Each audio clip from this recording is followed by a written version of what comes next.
اعوذ باللہ من الشیطان الرجیم بسم اللہ الرحمن الرحیم ویوم نسیر الجبال وتری الارض بارزۃ وحشرناہم فلم نغادر منہم احدا وعرضوا علی ربک صفا لقد جئتمونا کما خلقناکم اول مرۃ بل زعمتم ان لن نجعل لکم موعدا۔ اللہ تبارک و تعالیٰ نے پہلے پچھلی آیت کے اندر دو چیزوں کا ذکر فرمایا کہ قیامت کے دن یہ دو چیزیں کام نہیں آئیں گی، ایک پیسہ اور دوسرا بیٹے، کیونکہ یہ دو چیزیں قابل فخر ہوتی ہے تو یہ دونوں چیزیں جو ہے وہ اللہ تعالیٰ نے ارشاد فرمایا کہ قیامت والے دن کام نہیں آئے گی۔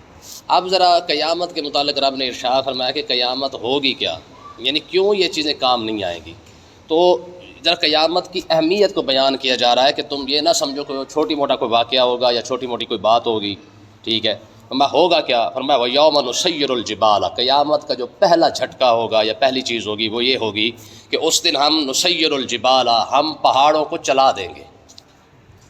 پہاڑ چلانا کا مطلب کیا ہے؟ فرمایا تم دیکھتے ہو جس طرح ہوا کے اندر یہ چیزیں بکھری ہوتی ہیں، ہوا کے اندر تنکے پھر رہے ہوتے ہیں، چل رہے ہوتے ہیں، یا بادل جیسے چل رہے ہوتے ہیں، فرمایا جس طرح تم ان چیزوں کو ہوا میں اڑتا دیکھتے ہو نا، فرمایا کہ قیامت والے دن یعنی قیامت سے پہلے جب زمین کو ختم کیا جائے گا تو اس وقت یہ حال ہوگا نسیر الجبال، کہ پہاڑ بھی تمہیں اڑتے اڑتے نظر ہی آئیں گے، یعنی اتنی تیز ہوا چلے گی، یا اس طرح طوفان ایک قسم کا برپا ہوگا کہ پہاڑ، حالانکہ سائنس بھی کہتی ہے، علماء بھی کہتے ہیں، قرآن اور حدیث کے اندر بھی یہ باتیں ہیں کہ پہاڑ جتنا اوپر ہوتا ہے اس سے ڈبل جو ہے وہ نیچے ہوتا ہے، کیونکہ اس کو بطور کیل جو ہے وہ ٹھوکے گئے ہیں زمین کو برقرار رکھنے کے لیے تاکہ زمین ہلے نہ، اس کو صرف اور صرف یعنی کیل کے طور پر پہاڑوں کو استعمال کیا گیا۔ اور آپ جانتے ہیں کیل جو ہے وہ کیا ہوتا ہے، اوپر تو بہت تھوڑا سا ہوتا ہے، باقی سارا کیا ہوتا ہے، اندر ہوتا ہے، تاکہ جو ہے وہ نیچے والی جو چیز ہے وہ مضبوط ہو جائے۔ تو اسی طریقے سے زمین کے اندر جو گاڑے گئے ہیں نا یہ جتنے پہاڑ ہیں، والجبال اوتادا، فرمایا ہم نے پہاڑوں کو کیل بنا کے جو ہے وہ زمین کے اندر ٹھوکا ہے۔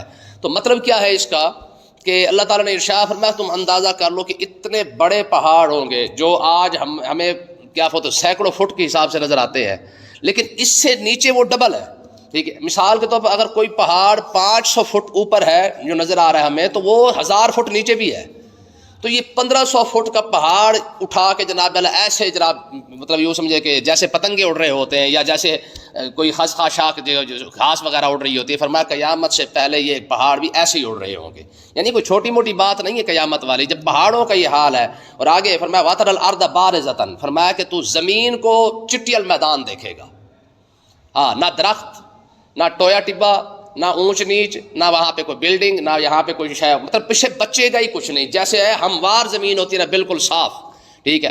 ایک تو برابر کر دی جائے گی کہ کوئی بندہ چھپ نہیں سکے گا، جہاں درخت بچے گا، نہ کوئی عمارت بچے گی، نہ کوئی جناب اونچ نیچ، وہ ہے ہی کچھ نہیں۔ جب کچھ نہیں ہے تو پھر اللہ تعالیٰ نے ارشاد فرمایا وہاں پہ کوئی بندہ چھپنا بھی چاہے گا تو کہاں چھپے گا؟ جب بندے قبروں سے باہر نکل کے آئیں گے تو اس وقت کی صورتحال کیا ہوگی؟ فرمایا کہ اس وقت جب لوگ نکلیں گے باہر تو پریشان ہوں گے کہ یار یہ ہم نے جو زمین چھوڑی تھی اس کے اوپر تو بڑا کچھ موجود تھا، درخت تھے، جو پہاڑ تھے، یا اس میں کوئی اونچ نیچ تھی، سارا کچھ موجود تھا، گھر تھے، سب کچھ، لیکن جب قبروں سے اٹھ کے آئیں گے تو انہیں ایسا صاف میدان نظر آئے گا اور بالکل برابر، ٹھیک ہے۔ اور آگے اللہ تعالیٰ نے کیا ارشاد فرمایا؟ فرمایا وَحَشَرْنَاهُمْ، فرمایا کہ اب ہوگا کیا؟ فرمایا ہم لوگوں کو اٹھائیں گے، یعنی قبروں سے اٹھا کے لائیں گے۔ فَلَمْ نُغَادِرْ مِنْهُمْ أَحَدًا، فرمایا کہ ہم ان میں سے کسی کو بھی نہیں چھوڑیں گے، یعنی ایسا نہیں ہوگا کہ جناب کوئی قبر کے اندر موجود رہے اور آدھوں کو اٹھا لیا جائے اور آدھے قبر کے اندر ہی پڑے رہیں۔ فرمایا نہ، فرمایا جتنے بھی لوگ ہیں یا انسان ہیں یا جنات ہیں، جتنے بھی مخلوق موجود ہے، فرمایا قیامت والے دن ہر ایک نے حاضر ہونا ہے، کوئی چھوٹی بات ہے، ٹھیک ہے۔ تو یہ اتنا بڑا معاملہ ہے۔ اور پھر آگے دیکھیں، فرمایا وَعُرِضُوا عَلَىٰ رَبِّكَ صَفًّا، فرمایا کہ ہم تو یہ تیرے رب کے سامنے محبوب یہ جتنے بھی مخلوق آئے گی یہ صف بنا کے پیش کی جائے گی، ٹھیک ہے۔ ہر نبی کی امت جو ہے وہ جناب اللہ اس کی ایک الگ صف بنی ہوگی، یہ سارے کے سارے جناب صفے بنا کے کھڑے ہوں گے۔ حضور علیہ السلام نے ارشاد فرمایا کہ کچھ نبی ایسے آئے گے جن کے ساتھ ایک امتی ہوگا، کچھ نبی ایسے آئے گے جن کے پاس امتی بھی نہیں ہوگا، ٹھیک ہے۔ کچھ نبی ایسے آئیں گے جن کے پاس 100، 150، 1000، 1500، 2000، یہ سارا سلسلہ چلتا رہے گا۔ تو ہر نبی کی امت کی اپنی اپنی صف بنی ہوگی۔ اور آگے حضور نے کیا ارشاد فرمایا؟ ہمارے بزرگ فرماتے ہیں کہ قیامت والے دن 120 صفیں بنے گی اور ان میں سے 80 صف صرف امت مصطفیٰ کی ہوگی، یعنی باقی 40 صفیں صرف اور صرف دوسرے انبیاء کی ہوں گی، ٹھیک ہے. باقی 80 صف جو ہے وہ صرف اور صرف آقا علیہ السلام کی امت کی ہے. اب اللہ تعالیٰ نے اگلی بات ارشاد فرمائی، فرمایا لقد جئتمونا کما خلقناکم اول مرہ، فرمایا کہ تم ہمارے سامنے ایسے آؤ گے جیسے ہم نے تمہیں پہلی مرتبہ پیدا کیا ہے. بندہ کیسے پیدا ہوتا ہے؟ نہ سوٹ بوٹ، ٹھیک ہے جی، نہ ٹائی شائی، نہ 3 پیس، نہ 2 پیس، ٹھیک ہے جی، نہ دھوتی، نہ رومال، کچھ ہے بھی نہیں ہے، یہ ننگا دھڑنگا ہے نا. ٹھیک ہے، کما خلقناکم اول مرہ، فرمایا جیسے ہم نے تمہیں ننگا دھڑنگا پیدا کیا ہے نا، ایسے ہی تم نے ہمارے سامنے کھڑا ہونا ہے. اما عائشہ صدیقہ نے عرض کی یا رسول اللہ جب سارے ننگے کھڑے ہوں گے تو پردے کا کیا بنے گا؟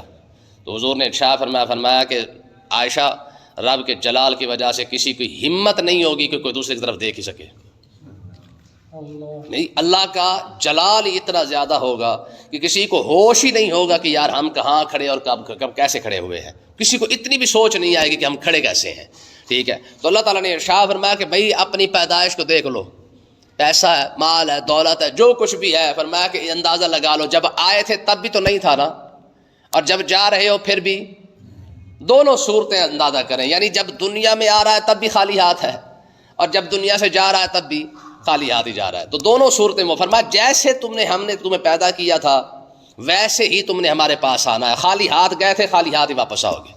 ٹھیک ہے، وہ ایک بڑی مشہور بات ہے کہ ایک نوجوان بڑا آکڑ کے ساتھ چلا نا، تو ایک بزرگ نے دیکھ لیا، اس نے کہا میاں کس چیز کی آکڑ ہے؟ اس نے کہا جی کچھ بھی نہیں، 4 پیسے آ گئے یہی. تو اس نے آگے سے بات کی، اس نے کہا یہ بتا مجھے کہ تو دنیا میں کس کی مرضی سے آیا ہے؟ کہ جی اللہ کی مرضی سے. میں جائے گا کس کی مرضی؟ کہ جی وہ بھی اس کی مرضی سے. میں میاں جب آنا جانا اسی کی مرضی سے ہے نا، تو پھر جو بیچ میں تھوڑا سا وقت ہے نا یہ بھی اسی کی مرضی سے گزار. ٹھیک ہے نا، نہ تو اپنی مرضی سے آیا ہے نہ اپنی مرضی سے. لیکن جی انسان کی بے بسی چیک کریں، نہ آنے میں اس کا اختیار ہے نہ جانے میں اس کا اختیار ہے، نہ وہ اپنی مرضی سے آیا ہے نہ وہ اپنی مرضی سے جائے گا. ٹھیک ہے، یہاں پہ ہمارے 2 لفنڈرے نکلے پھرتے ہیں، وہ کہتے ہیں جی ہمارا جسم ہماری مرضی. تیرا ہے تو پھر تو نہ آتی یا نہ جا کے دکھا. اس کا مطلب انسان کا تو جسم اپنا مرضی کا ہے ہی نہیں. اگر اپنی مرضی کا جسم ہوتا تو کوئی بندہ بیمار ہوتا، کوئی بڑا ہوتا، سوال ہی پیدا نہیں ہوتا. بھائی میرا جسم ہے تو اس پر مرضی بھی تو میری چلنی چاہیے نا. اور میری مرضی یہ ہے کہ میں بیمار بھی نہ ہوں، میری مرضی یہ ہے کہ میں بوڑھا بھی نہ ہوں، میری مرضی یہ ہے کہ میں کمزور بھی نہ ہوں. ٹھیک ہے، جب تو بیمار ہونے میں بھی تو اختیار نہیں رکھتا، بوڑھے ہونے میں بھی اختیار، کون چاہتا ہے کہ بوڑھا ہو جائے؟ لیکن وقت اسے کر دیتا ہے. ٹھیک ہے، تو ہوا کہ اللہ تعالیٰ نے ارشاد فرمایا تمہاری جو حالت ہے وہ صرف اور صرف یہی ہے، کما جئتمونا کما خلقناکم اول مرہ. فرمایا جس طرح ہم نے تم نے ہمارے سامنے ایسے ہی پیش ہونا ہے جیسے ہم نے تمہیں پیدا کیا ہے. اور بل زعمتم اللہ نجعل لکم موعدا، فرمایا کفار کی حالت کیا ہے؟ فرمایا کہ تم تو یہ سمجھتے تھے، یعنی کافروں کو کہا جا رہا ہے کہ تم تو یہ سمجھتے تھے اللہ نجعل لکم موعدا کہ تمہارے ساتھ تو قیامت کا وعدہ ہی نہیں کیا گیا ہے. تم کیا سمجھتے ہو کہ قیامت کا مطلب ہے کہ صرف باتیں تھی، خالی گپ شپ تھوڑی تھی سنانے کے لیے کہ قیامت جی قیامت آئے گی، یہ ہو جائے گا وہ ہو جائے گا. فرمایا یہ خالی گپ شپ نہیں، یہ واقعی ایسا ہونا ہے.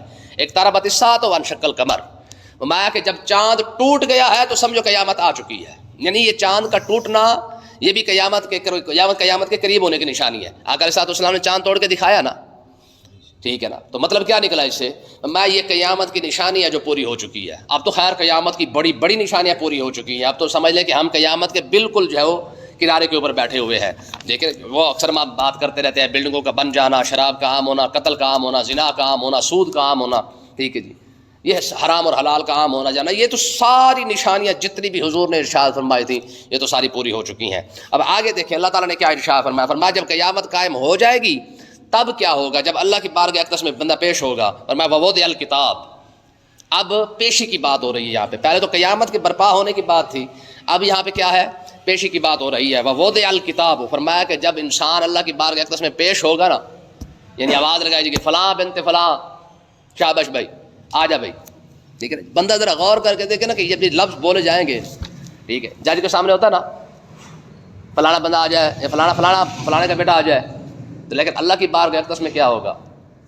ماں کے نام کے ساتھ آواز دی جائے گی. فرمایا فلاں بنت فلاں جو ہے وہ حاضر ہو جائے. بندہ سوچ کے دیکھے کہ جب اکیلا بندہ، ٹھیک ہے جی، یہاں تو 4 گواہ بھی ساتھ چلے جاتے ہیں، جج کو فون بھی کر لیا جاتا ہے، ٹھیک ہے، کہ میاں ساڈا بندے جج پیشی آ رہے ذرا خیال کرنا.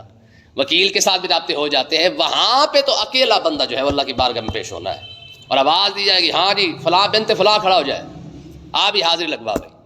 جب حاضر کیا جائے گا تو اب اس کا جب حساب کتاب تولا جائے گا، نکالا جائے گا، تو وہ وضع الکتاب، فرمایا ہوگا کیا؟ فرمایا اس کی کتاب کو کھول دیا جائے گا۔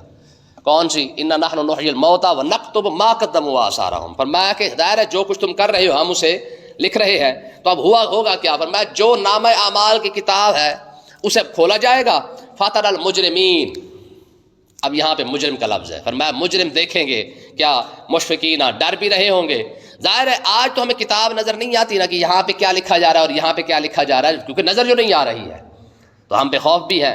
فرمایا قیامت والے دن کیا ہوگا؟ فرمایا کہ وہ کتاب جو لکھی جا رہی ہے وہ سامنے لائی جائے گی، فلاں بندہ حاضر ہو گیا، ہاں جی ہو گیا، لاؤ بھائی اس کا نام اعمال، کھولو بھائی اس کو، ٹھیک ہے۔ اب ایک سوال اٹھا تھا، لیکن نا رب دنیا کے اندر جو ہے وہ اس کا جواب دے دیتا ہے ہر شے کا، کہ جی بندہ 80 سال کا ہے، اب 80 سال کے اس کے ثواب اور گناہ لکھا جا رہا ہے، ٹھیک ہے۔ تو قیامت والے دن کتنی بڑی کتاب اس کے سامنے لائی جائے گی، 80 سال کا جو کھاتا کھلنا ہے تو کتاب کتنی بڑی ہوگی؟ تو ہمارے بزرگ فرماتے ہیں رب نے اس کا جواب موبائل کی وجہ سے دے دیا ہے۔ کیوں جی؟ پوری دنیا کا ہر اچھا برا کام جو ہے وہ اس کے اندر موجود ہے اور وزن بھی کوئی نہیں ہے۔ میں جب ساری دنیا کا ڈیٹا، ساری دنیا کا دکھ سکھ، ساری دنیا کی ہر اچھی گندی شے بھی اس کے اندر موجود ہے، اس کا وزن کوئی نہیں ہے، تو پھر قیامت والے دن جو کتاب لائی جائے گی اس کا وزن کتنا ہوگا؟ ٹھیک ہے۔ اب ہوگا کیا؟ فرمایا کہ مشفقین، فرمایا جیسے وہ اس کتاب کو دیکھیں گے نا، لا بھائی فلانے دن یوں کیا تھا، یوں کیا تھا، یوں کیا تھا اور یوں کیا تھا، یہ سارا کھلا ہوا ہے، ٹھیک ہے جی۔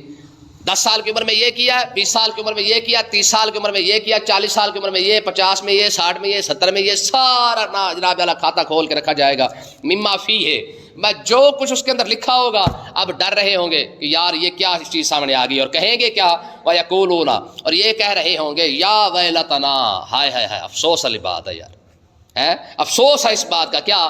مال حاضل کتاب، اور یہ کتاب کہاں سے آ گئی ہے، یہ لکھا ہوا کہاں سے آ گیا ہے؟ اور آگے فرمایا لا یغادر صغیرۃ ولا کبیرۃ الا احصاها، فرمایا کہ اس کتاب کا حال یہ ہوگا کہ اس کے اندر چھوٹا اور بڑا کوئی بھی گناہ جو ہے وہ نہیں بچا ہوگا، الا احصاها، جو اس کتاب کے اندر درج نہ ہو،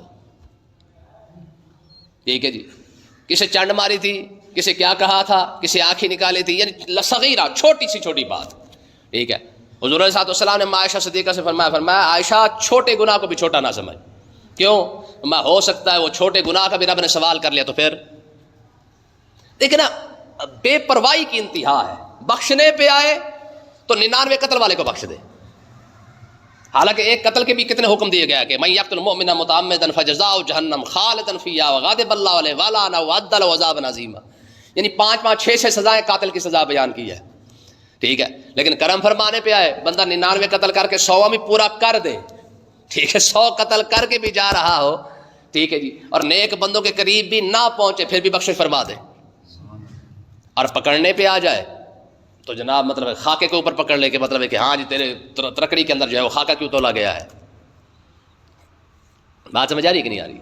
یعنی اگر ایک ترازو پڑا ہوا ہے دکان کے اوپر اور اس کے اندر خاکہ بھی تل گیا ہے تو پکڑنے پہ آئے تو خاکہ بھی پکڑ لیتا ہے، یہ کتنی بڑی بات ہے۔ حضرت ثابت البنانی رضی اللہ تعالیٰ عنہ کے بارے میں یہی بات مشہور ہے کہ انہوں نے 40 سال کے اندر کوئی گناہ نہیں کیا، کتنا بڑا بندہ ہے، 40 سال کے اندر اس کا کوئی گناہ نہیں ہے، اور صحابہ کرام سارے ماشاءاللہ جنتی اور سارے پاک صاف ہے، ٹھیک ہے۔ واحد حضرت ابو سفیان ہے جن کا دعویٰ ہے کہ میں نے زندگی میں کوئی گناہ بھی نہیں کیا، اتنا بڑا دعویٰ کسی صحابی نے نہیں کیا۔ میں نے زندگی میں واحد صحابی رسول ہے جو دنیا سے جاتے ہوئے حضرت ابو سفیان رضی اللہ تعالیٰ عنہ کا یہ دعویٰ ہے کہ میں نے کوئی گناہ نہیں کیا۔ اب کیسے؟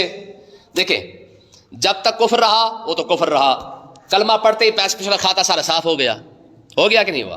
کیونکہ کلمے کا کمال یہی ہے، لا الہ الا اللہ محمد رسول اللہ پڑھتے ہی جتنے بھی پچھلے گناہ تھے، صغیرہ کبیرہ اورا پرا جو کچھ بھی تھا سارا کا سارا معاف۔ اور آپ کیا فرمانے لگے جب آپ کا آخری وقت آیا تو حضرت ابو سفیان نے کیا فرمایا ہاں بھائی یہ رو کون رہا ہے، کیونکہ عورتیں رو رہی تھیں، تو آپ کو خبر دی گئی کہ حضور آپ کے وصال پر جو ہے وہ عورتیں رو رہی ہیں، تو آپ نے فرمایا ان کو جا کے چپ کرواؤ اور انہیں جا کے بتاؤ کہ ابو سفیان نے جب سے کلمہ پڑھا ہے تب سے لے کر اب تک کوئی گناہ نہیں کیا۔ ہے کسی صحابی کا دعویٰ؟ یہ دعویٰ کسی صحابی نے نہیں کیا، حالانکہ سارے پاک صاحب ہیں، سارے جنتی ہیں، لیکن یہ عجیب دعویٰ ہے، فرمایا کلمہ پڑھنے کے بعد سے لے کر، کیونکہ کلمے کے بعد تو پچھلے گناہ تو ویسے ختم ہو گئے، کفر جب ختم ہو گیا تو پیچھے تو باقی کوئی نہیں جاتا ہے، لیکن کلمے کے بعد سے لے کر وصال تک فرمایا ابو سفیان نے کوئی گناہ کیا ہی نہیں ہے. کتنی بڑی بات ہے. تو اللہ تعالیٰ نے ارشاد فرمایا کہ ہو سکتا ہے رب قیامت والے دن پکڑنے پہ تو خاکے پر پکڑ لے. آج دیکھیں نا ہماری قوم کہتے جی 4 روپے 99 پیسے, اوپر والا پیسہ اگر رب نے پکڑ لیا تب ٹھیک ہے جی. کمپنیوں نے اوپر لکھا ہوتا ہے جی 775 روپے اور 96 پیسے. یہ رب نے اگر پیسوں کا حساب لے لیا تب کیا بنے گا کہ چلو ٹھیک ہے 776 روپے تو ہو گئے, یہ اوپر جو 99 پیسے جو والا حساب ہے وہ ذرا دینا.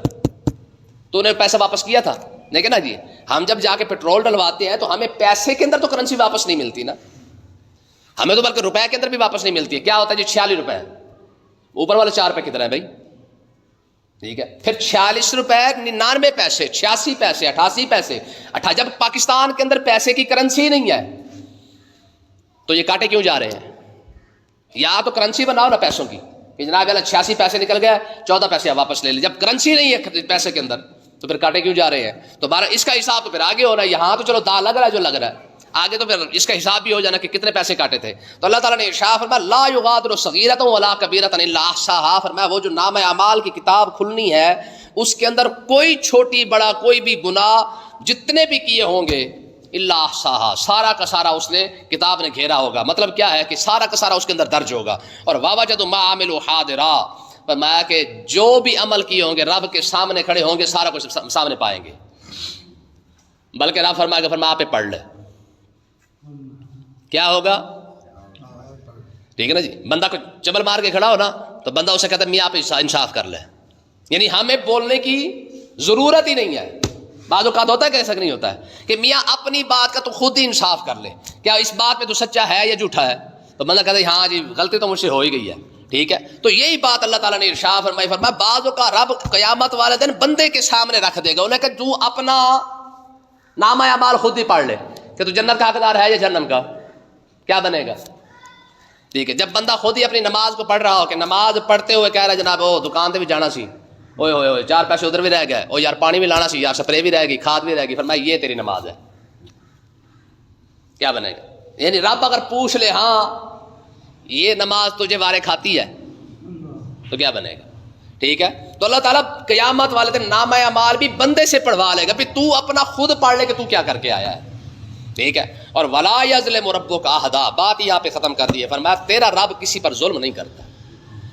آج جو تو کر کے آیا وہ تیرے سامنے رکھا ہے کہ یہ اپنا آپ دیکھ لے, ٹھیک ہے. اب پریشانی تب انسان کی بنے گی کہ جب وہ سمجھ جائے. آج دیکھیں نا ہمیں لگتا ہے نا کہ کیڑا دیکھ رہا ہے, ٹھیک ہے. اور قیامت والے دن یہی اسی بات کی سب سے بڑی پریشانی ہوگی بھی ہم نے تو چھپ کے کیا تھا, یہ کہاں سے لکھا ہوا آ گیا, ٹھیک ہے. میں جتنا مرضی چھپ کے دیکھ لے, ہم نے 2 لگا دیے نا ساتھ, ادھر والا اور ادھر والا, تو 7 کمروں کے اندر بھی بڑھ جائیے تب بھی تیرے ساتھ ہے. انہوں نے تو لکھ ہی لینا ہے. بات سمجھ آئی کہ نہیں آئی؟ اکثر بندہ سوچتا یہی ہے کہ یار چل کر لیتے, کون سا کوئی دیکھ رہا ہے. اچھا دل میں خیال آ جائے نا رب دیکھ رہا ہے, وہ کہتے ہیں وہ تو بخشنے والا ہے, بخشنے والے نے درج کروا رکھا ہے بخشنے والے نے اس نے تو پہلے کے لیے لکھوا کے رکھا ہوا کہ شاباش بھائی یہ جو جس گھمنڈ کے اندر غلط فہمی میں مبتلا ہے نا کہ رب آپ بخش دے گا اگر دیکھ بھی رہا ہے, تو میں قیامت والے دن سامنے رب جب رکھے گا تب شرمندگی ہوگی کہ یار یہ کیا بنا, میں تو سمجھے سے رب بخش دے گا, رب نے تو کتابیں لکھ رکھا ہے, تب انسان کو شرمندگی ہوگی. تو یہ قیامت کے اندر نام اعمال کی صورت حال ہوگی جو اللہ تعالیٰ بندے کے سامنے رکھ دے گا. اللہ پاک سمجھنے کی